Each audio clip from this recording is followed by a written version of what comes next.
There is a building on the corner of almost every major street in America.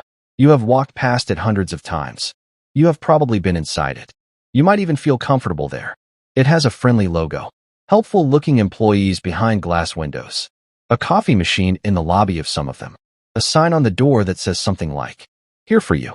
Every step of the way, it is your bank, and it has been treating you in a very specific way, based on exactly how much money you have, for your entire life, without ever telling you. This is the story of three people: Marcus, Diane, and a man known simply as Mr. Hargrove. Each of them walks into the same bank, on the same day, in the same city, and each of them has a completely different experience. Not because of their personality, not because of how they dress, not because of anything they say or do, but because of the number in their account. And by the end of this video, you will understand exactly which experience you are having and what you can do to change it. Marcus is 27 years old. He works at a shipping warehouse on the east side of the city. He makes just over $35,000 a year. He has a checking account and a savings account at this bank. He has had them since he was 18. His mother helped him open them. He walks into the bank on a Wednesday morning. He has taken time off work to do this, because he needs to talk to someone about his account. His debit card was declined twice yesterday, once at the gas station, once at the grocery store. He knows his balance is low, but he thought there was enough. He waits in line for 11 minutes. When he finally reaches the teller, he explains the situation. The teller types something, looks at the screen, tells him he was charged an overdraft fee, $35, for a transaction of $12.40. Marcus asks if the fee can be waived. He has been a customer for 9 years. This is the first overdraft he can remember. The teller is polite, but firm. She says she does not have the authority to waive the fee. She suggests he speak to a manager. The manager is busy. Could he wait? He waits another 16 minutes. The manager comes out, looks at his account briefly, and tells him that because his account balance frequently drops below the minimum threshold, they are not able to waive the fee at this time. Marcus thanks him, even though he does not feel like thanking him, and walks out of the bank, $35 poorer than when he walked in, for a transaction of $12.40. That happened because the bank processed a pending charge, in an order that maximized the overdraft fee. He does not know that last part. Most people never do. Diane is 42 years old. She is an office manager at a dental practice. She makes $58,000 a year. She has a checking account, a savings account, and a credit card with this bank. She walks into the same bank 2 hours after Marcus left. She does not wait in line. She is greeted at the door by a staff member, who asks how she can help her today. Diane explains she wants to talk about her mortgage options. She and her husband are thinking about refinancing. The staff member smiles, leads her to a desk, offers her water or coffee. A mortgage specialist comes to meet her within 4 minutes. He is warm, knowledgeable, patient. He walks her through several options, explains the rates, explains the process, gives her printed materials to take home. When Diane mentions she has been with the bank for 12 years, he nods appreciatively and mentions there may be a loyalty rate available to her. She leaves 40 minutes later, feeling valued, feeling helped, feeling like the bank genuinely cares about her situation. She has no idea that the man who was here 2 hours before her had a completely different experience, in the exact same building, on the exact same day. Mr. Hargrove is 61 years old. He does not drive himself to the bank. He has not visited a branch in several years. He does not need to. He has a private wealth management account at this bank. His assets under management are significant, well into the 7 figures. He does not call the main customer service number. He has a direct line to a dedicated relationship manager, whose personal cell phone he has saved in his contacts. When Mr. Hargrove has a question, his relationship manager answers within the hour, usually within minutes. When Mr. Hargrove had an issue last year with an international wire transfer, his relationship manager personally handled it, kept him updated throughout the day, and had it resolved before 5 o'clock. Mr. Hargrove pays no monthly fees on any account, ever. He receives invitations to private events, financial seminars, investment briefings, things that are not advertised to the general public. His bank knows his children's names, knows his financial goals, knows his timeline for retirement, knows what matters to him, and delivers a level of service that Marcus and Diane do not know exists. In the same building, under the same logo, operated by the same institution. Three people, same bank, same day, three completely different experiences. And the difference between each experience is not random. It is not about personality or luck or who you happen to talk to. It is by design. Banks have tiered service structures, built deliberately to allocate resources to the customers who generate the most profit and to extract the most possible revenue from the customers who generate the least.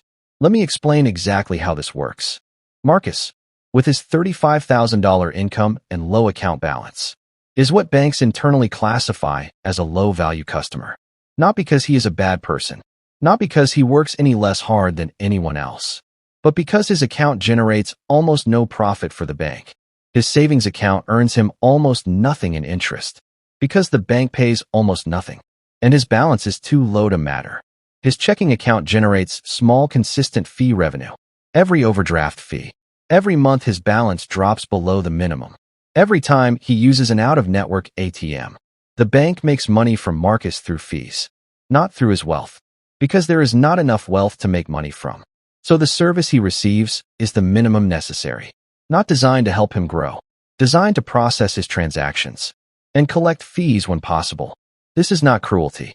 It is math. The bank allocates service resources based on profitability, and Marcus is not profitable in the way the bank prefers. Diane, with her stable income and 12-year relationship, sits in the middle tier. She is valuable enough to receive reasonable service.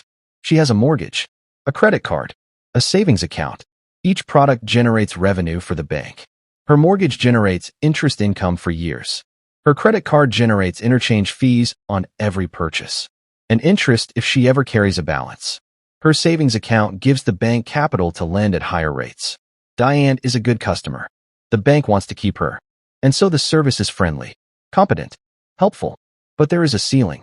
The premium services, the private access, the negotiated rates, the dedicated human being who answers when she calls. Those are not available to Diane. Not because she has done anything wrong, because her account does not generate enough profit to justify that level of service. Mr. Hargrove, with his 7-figure assets under management, is the customer the bank works hardest for. The fees alone from managing his wealth generate more revenue in a year than hundreds of Marcus accounts combined. So the bank invests in him, genuinely invests, in relationship managers, in personalized service, in premium access, because the return on that investment is enormous. The better they treat Mr. Hargrove, the longer he stays, the more he trusts them with, the more they earn. It is not kindness. It is business. Excellent service for the wealthy is not a moral decision by the bank. It is a financial strategy. And minimal service for the less wealthy is not negligence. It is also a financial strategy. You are not a customer to a bank. You are a profit calculation. Now here is where this story gets important for you personally, because understanding how banks think about you changes how you should think about your bank. Most people treat their bank like a trusted institution, like a partner, like something that is fundamentally on their side. But a bank is a business, a highly profitable one, that makes money in specific ways, from specific types of customers. And the less money you have, the more likely it is that the bank is making money from you through fees and low interest rates, rather than helping you build wealth. This is not a reason to be angry at banks.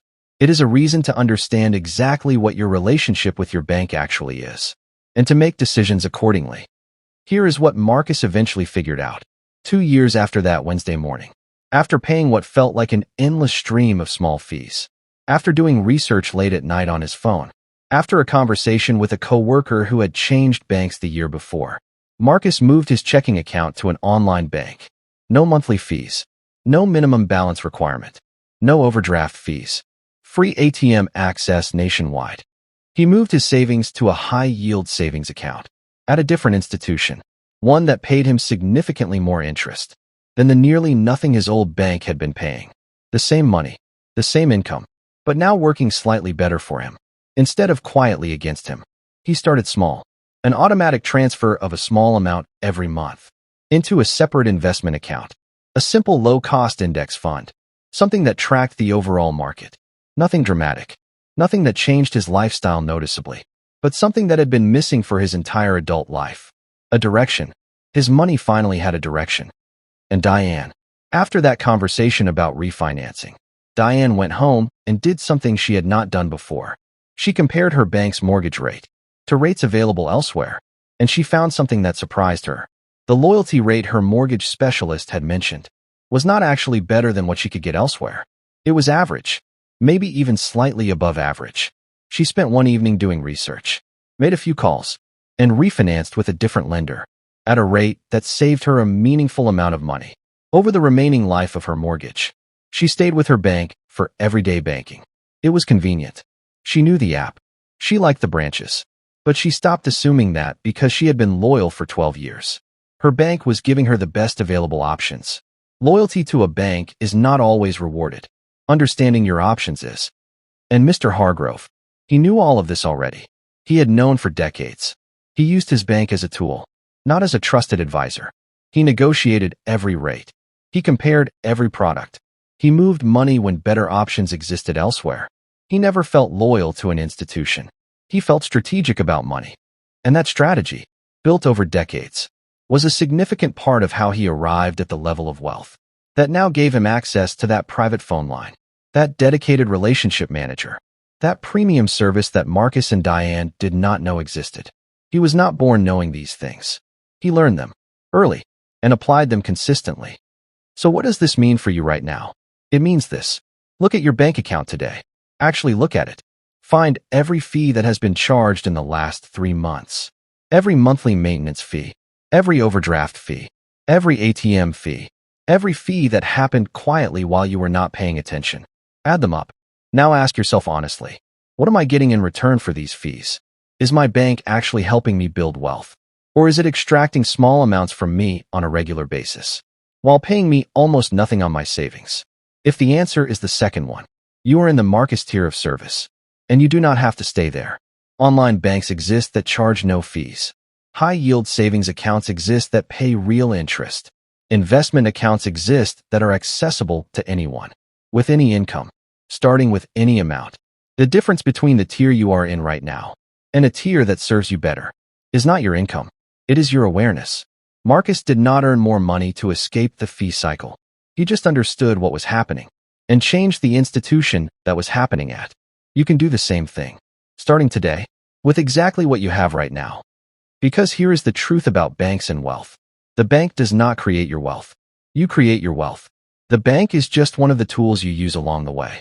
And like any tool, it should be chosen carefully, used strategically, and replaced when something better is available. Marcus learned this at 29. Diane learned it at 42.